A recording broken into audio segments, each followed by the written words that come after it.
Salut tout le monde et bienvenue sur la chaîne d'Intorap. Aujourd'hui nous allons parler d'un jeune rappeur du 18e arrondissement connu pour ses gimmicks, disons, atypiques. Avez-vous reconnu l'artiste? C'est bien évidemment Guy de Besbar, aka Coco Jojo. Prépare-toi un petit truc à manger et à boire et nous on y va pour flinguer.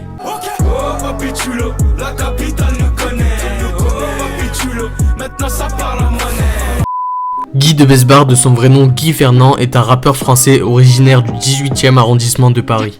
Avant d'être autant connu, Guy de Besbar a subi un long décollage, son nom ne sortait pas dans la liste des rappeurs qui allaient exploser. Grâce à ses premiers morceaux, le jeune rappeur de Barbès fait la rencontre de Niska, qui à cette époque venait de sortir son single Freestyle Paris Saint-Germain, devenu historique. De cette rencontre sortira le banger Ah non c'est terrible, avec un refrain entraînant, normal que le son devient vite un banger. Et aujourd'hui le clip compte plus de 14 millions de vues. Ah non c'est terrible, quand tu cours avec tu viens faire le mec de Death. Ah non c'est terrible. Guy avait alors tout pour réussir, un banger avec Niska qui l'a fait décoller, mais hélas, malgré ce coup d'éclat, le jeune lycéen de 17 ans ne prend pas le tremplin qui aurait pu le faire exploser et l'introduire comme un grand rappeur. Il décide donc de jongler entre deux terrains. Lorsqu'il ne travaille pas de sa musique, le rappeur joue au ballon rond. Et il a du potentiel. À seulement 14 ans, le club de West Ham, situé dans la banlieue de Londres, lui propose un test d'essai. Même si ce test n'aboutira jamais, sa détermination ainsi que son travail lui permettra de signer au Paris FC, puis Red Star. D'ailleurs, il déclare dans une interview pour Le Monde « Le foot m'a rendu sérieux, très assidu dans mon travail et m'a professionnalisé.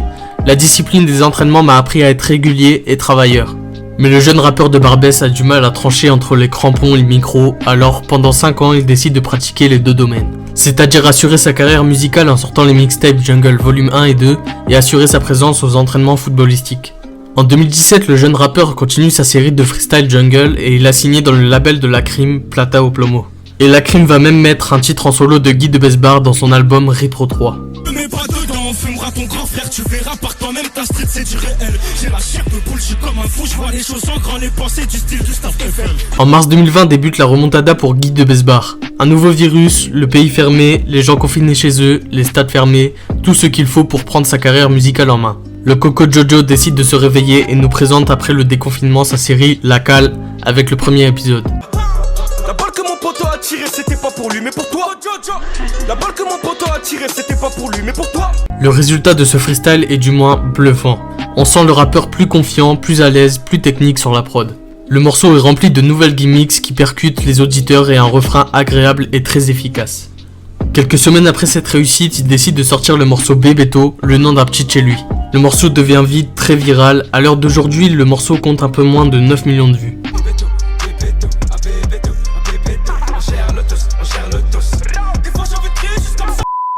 Cette fois-ci, la remontada est active et plus question de laisser passer sa chance.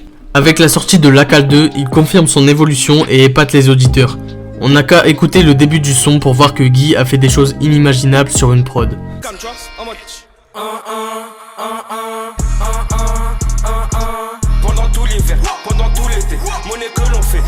Le morceau marque les auditeurs et la recette est efficace. Notamment grâce à TikTok, le son est écouté de plus en plus. Le jeune rappeur de Barbès ne s'arrête pas là, que ce soit des morceaux trap mélodieuses ou de la drill avec Freeze Corleone, Guy séduit toujours ses auditeurs.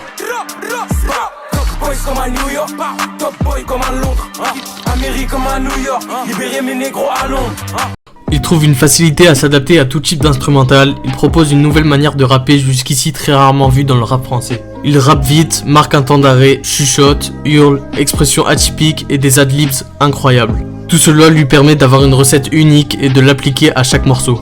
En plus de cette recette unique, il sait très bien se saper. En s'inspirant de la scène américaine, le Coco Jojo met une claque aux autres rappeurs en termes de style vestimentaire. Certes, Guy a mis du temps pour se lancer dans le bain du rap, mais il est revenu avec un style propre à lui, novateur, et a l'air de plaire à ses auditeurs. En 2021, il décide de créer son propre label, Blue Magic Corp. Le 2 juillet 2021, il décide de sortir le single Lala, qui est un clip d'été, refrain chantonné, tout est parfait pour que le son ambiance ses fans.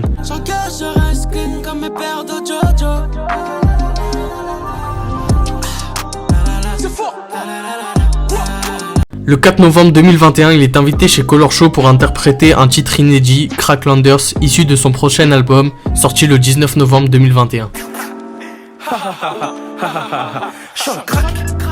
Oh oh, j'étais 800 dans la place, c'est comme ça qu'on les braque.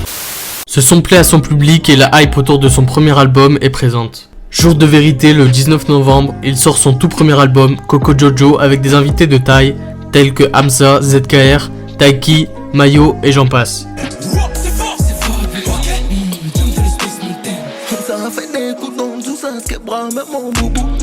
7 jours plus tard, les chiffres de vente sont tombés. Le rappeur a écoulé plus de 9000 copies de son album en première semaine.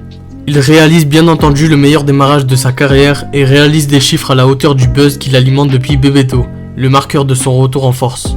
Aujourd'hui, son album comptabilise plus de 30 000 ventes.